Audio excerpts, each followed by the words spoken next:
When I was born, there was 250,000 people resident in Orange County.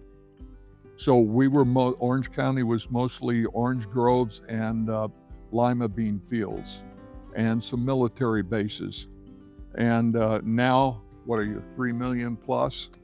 And a lot of that is, what's impacted those people over that generation of time is the efforts into conservation and emergency preparedness, resource planning, implementing those planning elements and putting the infrastructure in place to meet their needs. Happy anniversary, MWDOC. You're almost as old as I am. MWDOC's water use efficiency programs have evolved over time pretty significantly. We first started in the early 90s focusing on indoor residential plumbing fixtures.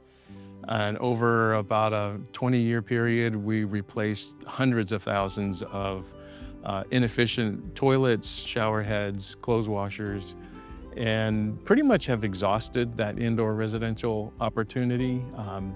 And so we've now transitioned in the early 90s over to a focus on landscape and pioneering that smart irrigation timer that self-adjusts was really our first opportunity to have quantifiable and reliable water savings in the landscape.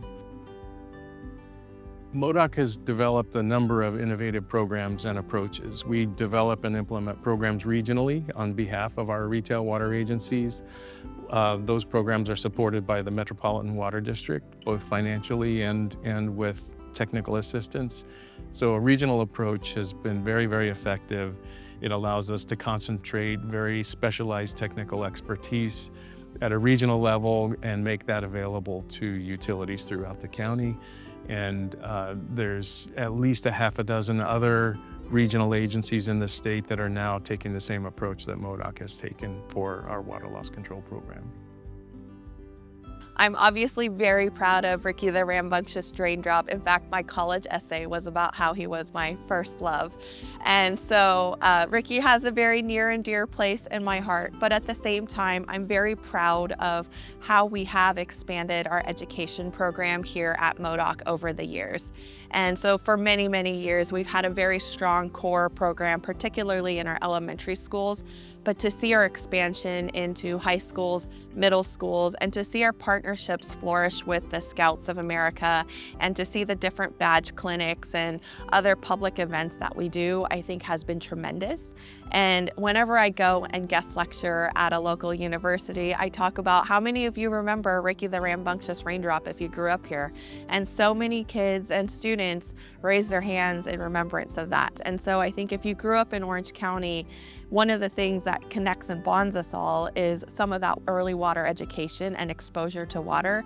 And I can certainly see how that has translated into good stewardship of water for our community and our environment. And I'm excited to see how we continue to build on that.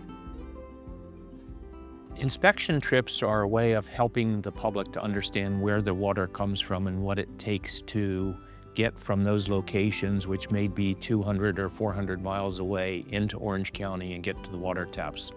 I think the average water customer only thinks about water if they turn the tap and it doesn't come on, but it comes on 99.999% of the time. But if it doesn't, then they start thinking about water.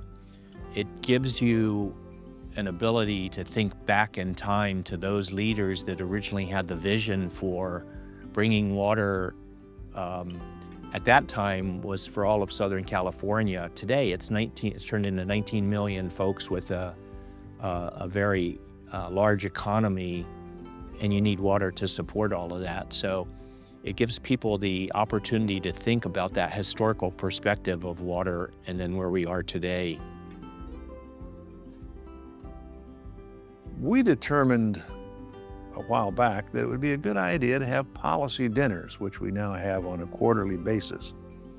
We get a lot of advice and counsel from professionals, and we get a lot of input from the other folks who serve as water directors, general managers from the water community in Orange County. We accept input from those folks as to which would be an appropriate topic to consider, and then we try to find the best spokesperson that can help us shape the dialogue in the community in discussions regarding water needs. We have a networking hour before the dinner itself. That is often where new ideas are developed, new relationships are founded, and interpersonal relationships can flourish, which makes the communication channels wider, deeper, and more readily accessible to each of the members of the water community. Like many of the conferences you attend, you learn during the conference, but the people you sit next to at lunch, the people you share breakfast with, are the ones that will also help you in years to come. One of the things that's very different about MWDOC is they run what's known as the Water Emergency Response Organization of Orange County, which we fondly refer to as WEROC. This program is the only one that really exists in the state of California, and it works with every single water and wastewater agency here in Orange County. Most people don't even know we exist, and that's how it should be. The member agencies should know we exist. So when they need something, they need help, they need guidance, they need resources, they reach out to MWDOC and the WEROC program. We jump in and MWDOC's there and we help them. We've done that for every type of disaster. Just last year, we had 24 activations where we actually helped and coordinated with our agencies and helped them during their times of need. I always see challenges as opportunities. So we have a lot of work to still do. Emergency planning never stops. Disasters happen all the time. So we want to continue to help people become more resilient. That's our agencies, but also the community, because water is a very, very, very hot commodity. And we want to make sure we have it for years to come.